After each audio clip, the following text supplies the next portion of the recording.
It's a 4-year, $185 million max contract to return to the team. It's the richest contract in NBA history for an undrafted, headbanded player. Now, the Reeves agreement has no impact on the Lakers' cap flexibility this summer, which is a wild concept that Bobby's going to break down for us. But the team's projected salary space takes into account Reeves' cap hold. But that means, good news for Laker fans waking up, it will not affect the LeBron situation. Reeves coming back means at least 2 of the Lakers' big 3 will be back in L.A. next year, and we'll see what happens with arguably the biggest one in LeBron. But last season, when James, Doncic, and Reeves all played together in a game, the Lakers were 20-9.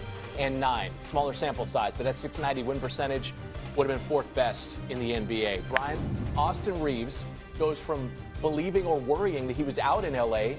To passing out nearly on a golf course in relief and celebration. That's right. How do we go from one point to the other? He gave an interview to The Athletic yesterday where he said he was not optimistic. 2 days ago, he thought he was not going to be a Laker. Then he gets a call yesterday. He's playing golf back home in Arkansas, and his agents are telling him, Austin, they agreed to the max. And he falls over. He almost fell into the bunker, for crying out loud. And so why did the Lakers do this? Why did the Lakers increase their offer to the max? Because the Lakers believed that if he got to free agency in a couple of days, that he was going to get a max offer, probably from the Detroit Pistons. The Detroit Pistons had a bunch of space, and they were closing in on deals that were going to create more space, including trading Isaiah Stewart, which they did last night during the 2nd round of the draft. And so that threat created leverage that got the Lakers to give this contract. Okay, well, we're going to get into the Pistons of this because it is fascinating what they're trying to do. Falling short of Austin Reeves, Reeves stays in L.A., Bobby. The dollars and cents of this, I think if you're waking up as a Laker fan, you're like, oh, hey, we're out on LeBron because we spent so much here on Reeves. You're saying that's not the case. I'm saying that's, and first of all, I appreciate your knowledge of the collective bargaining agreement. You're talking cap holds and everything like you're an expert there. I appreciate that. a man of my heart. Don't give me too much credit. I'm following your own notes. We can take it behind the scenes. We'll lay it out a little bit of a cap minutia right now. We're projecting the Lakers to have $50 million in cap space. That includes, there's a $21 million free agent hold for Austin Reeves. So what the Lakers will do is they'll go out and exhaust this room. We're going to have to see what happens with LeBron James first, and whatever is left is basically going to be used to fill out the rest of the roster. Once cap space is gone, they will circle back, they will sign Austin Reeves, and they will be allowed to exceed the cap. But the James free agency is going to be the most interesting thing that's going to happen here because they need a center, they need some shooting, they need an athletic wing. There's a lot to do on the to-do list. Yeah, do you know why Bobby is able to support his local high school football team so greatly? Because of this situation, because of this expertise. It's so counterintuitive, and I apologize, it's the way it is. Every dollar that Austin Reeves gets going forward does not affect the Lakers' cap space, but every dollar that the Lakers pay LeBron reduces the amount of money that they can spend on their free agents.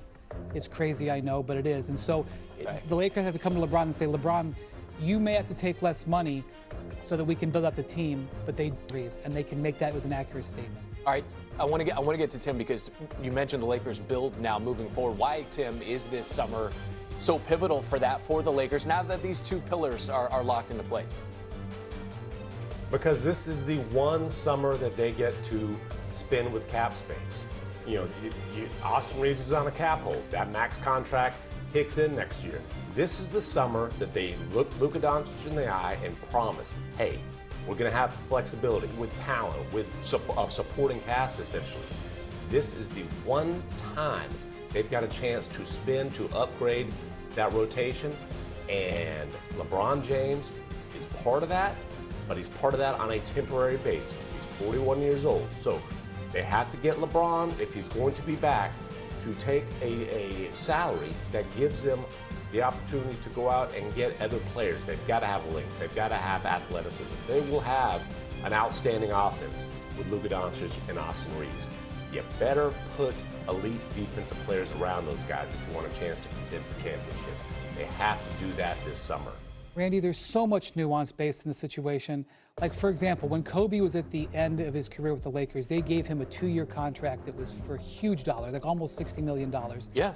And they set the franchise and they probably should do this with LeBron, but because they've got cap space, they can't.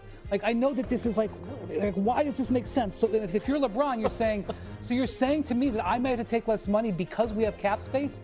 And when Kobe was here, when you didn't have cap space, you were able to give him more? Like, you can understand why he'd come to the table going, hey, make it make sense. Make it make sense. I'm going to really go into the weeds with the CBA right now. And for Laker fans out there, if I was in the Lakers' shoes, I would not rely on cap space. I would basically sign LeBron James to a $30 million contract, and I'd bring back Luke Kennard, and I'd bring back Rui Hachimura, and then I'd go out and get a center in free agents and in the trade market. That's going to be the best option for the Lakers. Dave McMenamin wrote he wants an A-list center. You're not finding that in free agency. Walker Kessler and Jalen Duren aren't coming here because they're restricted free agents.